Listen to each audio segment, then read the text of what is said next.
It's been an exciting year in the Philippine automotive industry. We got lots of new cars and lots of new brands. If you're not fully immersed in automotive news, it can be a chore to sift through all the new stuff. So we've created this list to help you out. Though every year for the past 6 years, we've been choosing the best cars in the Philippine market. Though in the past, we've done it by category, like the best pickup, the best budget crossover. In this video, we're gonna choose the best overall car of the year. Now, rather than just pick my personal favorites, we're gonna try to make this list as logical as possible.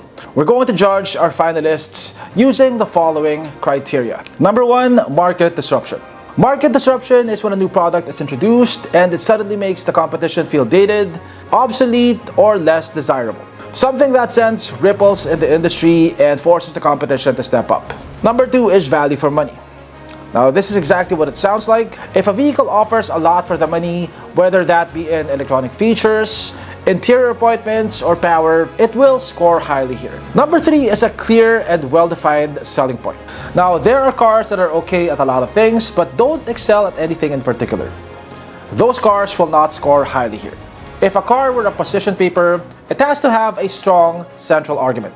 It's not something that tries to win points via smaller arguments. Affordability alone is not a selling point, at least not on this list. There has to be something else to it that makes you say, yes, I want that car, or yes, I need that car for this particular reason. And number 4 is cool factor. Now, this would be the most subjective of these categories, but cars are more than just their spec sheets. There has to be something about the car that makes it desirable. If a car were a person, this would be that person's aura, as the kids today would call it. Something that would make people give it a second or third look and say, hey, that's a cool ride. Lastly, we're gonna set a price cap of 10 million pesos for this list. Now, the world of exotics is an entirely different world and should be judged using very different criteria. So we're not gonna include them on this list. Although I really did like the Ferrari Roma that I drove this year. So without further ado, here is our top 10 list.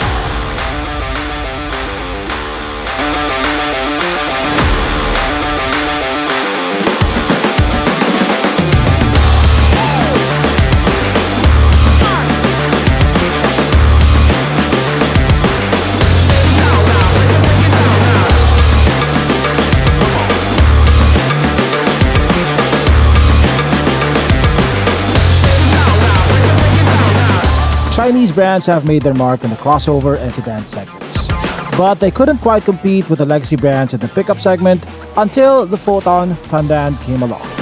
Now, unlike other Chinese pickups, the Tundan doesn't try to win by just being more affordable than the competition. It's actually more expensive than some top-spec Japanese pickups. It makes its presence felt by offering something that no other pickup in this price bracket offers: full-size dimensions. It is factually the biggest pickup that you can buy for the price by a huge margin, dwarfing even the mighty Ranger Raptor. Now, on top of the size, it also has a much more premium and spacious interior than any offering from the legacy brands at this price.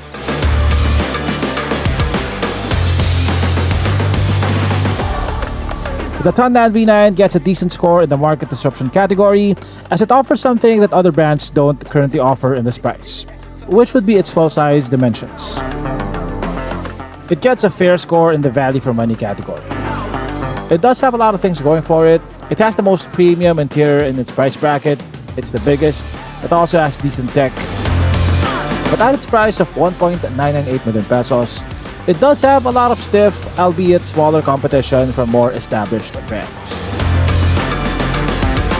Its main selling point is its size. And that's a pretty strong selling point because nothing else offers similar dimensions at this price. So it gets a good score in this category. And finally, it gets a relatively high score in the cool factor category. It's a massive pickup, and in a country like ours where we don't see a lot of full-size pickups on the road, it demands attention wherever it goes.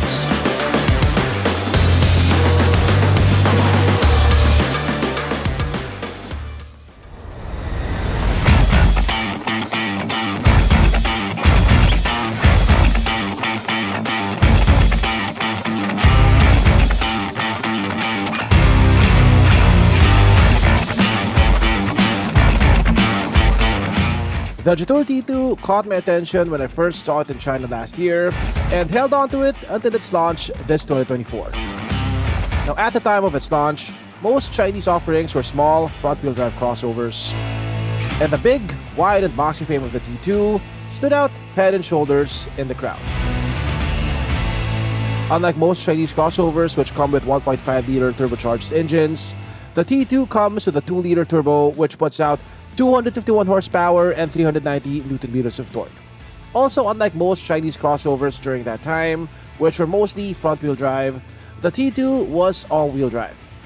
It gets an above-average score in the market disruption category on account of it being a trailblazer among Chinese brands, and paving the way for these larger, more off-road focused SUVs from China. It gets a decent score in the value for money category. At 2.5 million pesos, it is not cheap. But for a relatively large 4-wheel drive SUV with 251 horsepower, it is pretty decently priced. It gets a decent score in the selling point category, as this is a vehicle that knows what it is and what niche it caters to. It's a premium 4-wheel drive off-roader SUV, and it makes that point clear with its styling and its specifications.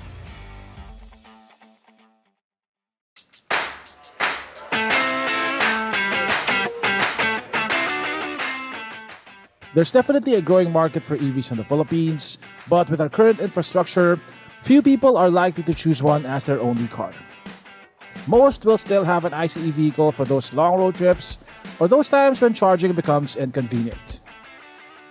The VF3 is priced low enough that it could be a second car for a middle-class family. At its price of 645 to 745,000 pesos, it brings EV technology closer to the masses. And it's spec'd pretty well compared to other EVs under 800,000 pesos. So it gets a decent score in the market disruption category. It's one of the most affordable EVs that you can buy, and you can get it for an even lower price of 645,000 pesos if you opt for the battery subscription service, which also comes with its own perks. So it gets a decent score in the value for money category. The VF3's main selling point is that it's an affordable, sub 800,000 peso EV with boxy off-roader like styling. There aren't many cars like it, so it scores well in the unique selling point category. Cute and macho are adjectives that you don't usually use to describe one car, but they describe the VF3 really well, and I think that adds to its cool factor. Unfortunately, I lost most of my footage of the MG3, but for its price of 1,088,000 pesos, it is one of the better vehicles that you can buy. It's a full hybrid with 180 horsepower, full autonomous driving features including adaptive cruise control, and I got a fuel economy of 25 kpl on the highway, driving it from Zambales to QC. It gets decent scores all around except for the cool factor category, as there's not much visually that makes you want to give it a second look.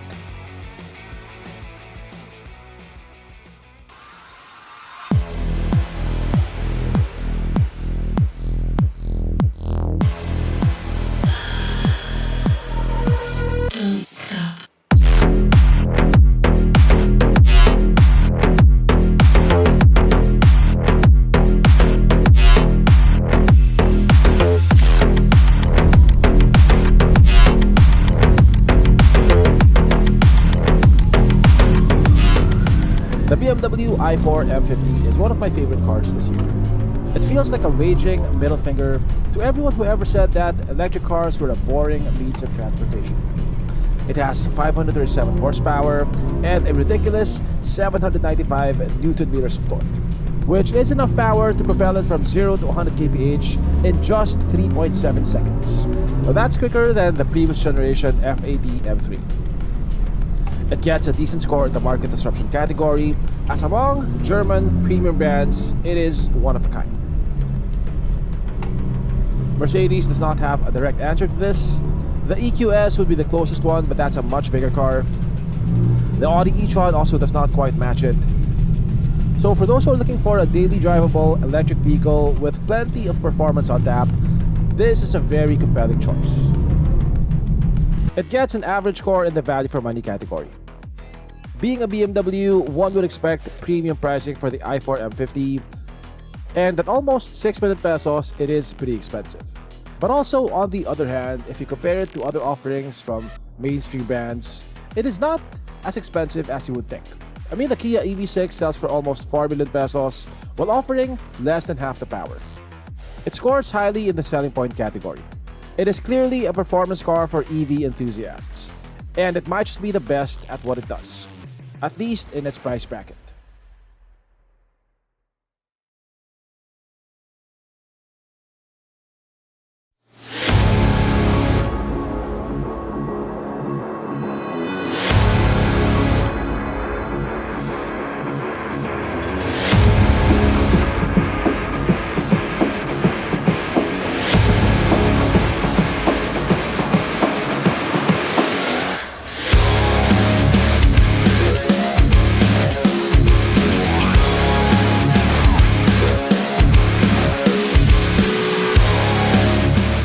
Ford launched the Bronco as a competitor to the Jeep Wrangler.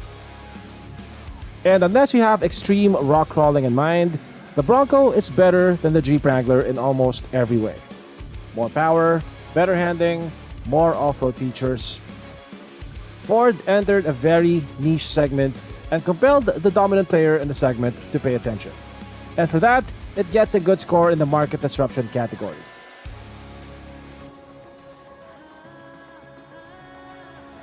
The Bronco gets an average score in the value for money category. What limits the score of the Bronco is that Ford has another very capable off-roader in its stable, and it sells for almost half the price. When it comes to off-road vehicles, the Ford Bronco is as purpose-built as they come. This is not a pickup that was upgraded for better performance, not a family SUV with off-road accessories. It is designed from the ground up to go off-road.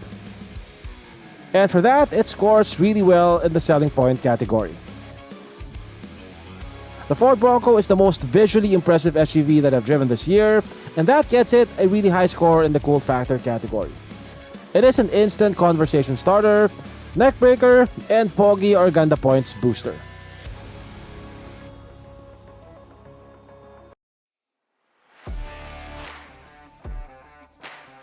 The BYD Seal 5 is priced so aggressively that it has stripped a lot of cars of their selling point.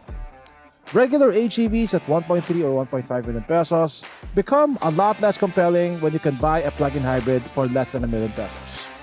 Also, regular ICE cars like the Vios occupy the same price bracket, and in a lot of ways, the Seal 5 mops the floor with it.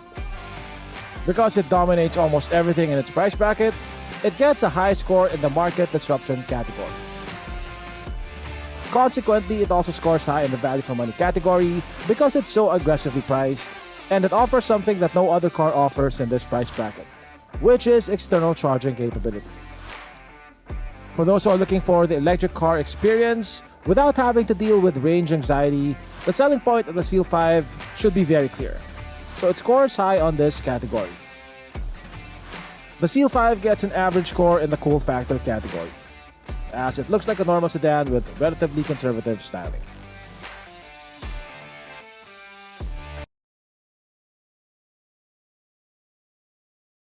The Bike B30 is the quiet overachiever of the year.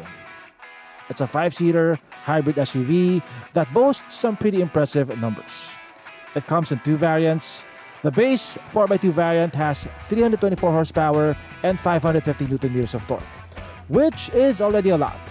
But the top spec 4-wheel drive variant is even more impressive with almost 400 horsepower and 685 Nm of torque. It gets a high score in the market disruption and value for money categories, as the numbers that it offers just blow everything out of the water at its price of 1.58 to 1.88 million pesos. It is a relatively affordable 4-wheel drive hybrid SUV with 400 horsepower. That's a pretty strong selling point, I would say. It gets a decent score in the cool factor category. Its boxy dimensions give it a macho look. However, it doesn't look quite as cool as the other Chinese SUV in this list, the Jatur T2.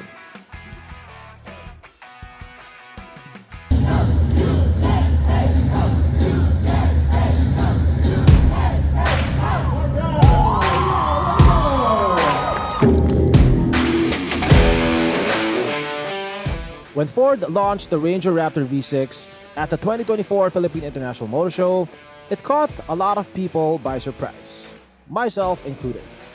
One, because there was no prior teaser to it, and two, because Ford is pricing it at just 2.7 million pesos. That's only 16% higher than the regular diesel bi-turbo Ranger Raptor. Now, to put that into perspective, the Ford Bronco, also an off-road spec truck with a smaller 2.7-liter V6, sells for almost 5 million pesos. On top of the 400 horsepower, 3-liter V6, the Ranger Raptor V6 also has a lot of important upgrades, like a front differential lock, adaptive Fox shocks, and variable exhaust, which you don't get on the diesel Ranger Raptor. Also, in some ways, it beats the local Bronco, which doesn't come with adaptive Fox shocks and variable exhaust. On account of it being the undisputed, unchallenged king of off-road pickups, the Ranger Raptor V6 gets a very high score in the market disruption category. Despite the fact that Ford has a monopoly on the performance truck segment, they still priced it at 2.7 million pesos. I'd say that's very good value for money. The selling point of the Ranger Raptor V6 is clear as day. It's the baddest off-road pickup that money can buy, at least here in the Philippines. So it gets a very high score in the selling point category. I would score the Ranger Raptor V6 just a bit lower than the Bronco in the cool factor category. The Ranger Raptor V6 is an impressive looking pickup, but it looks too much like the diesel Ranger Raptor. It doesn't quite stand out as much as the Bronco.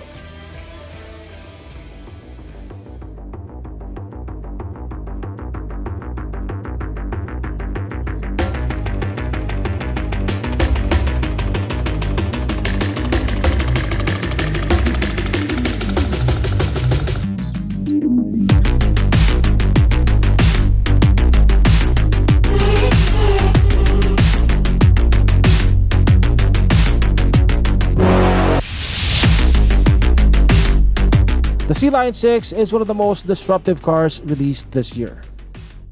When it launched at 1.58 million pesos, it suddenly made a lot of vehicles feel obsolete or overpriced.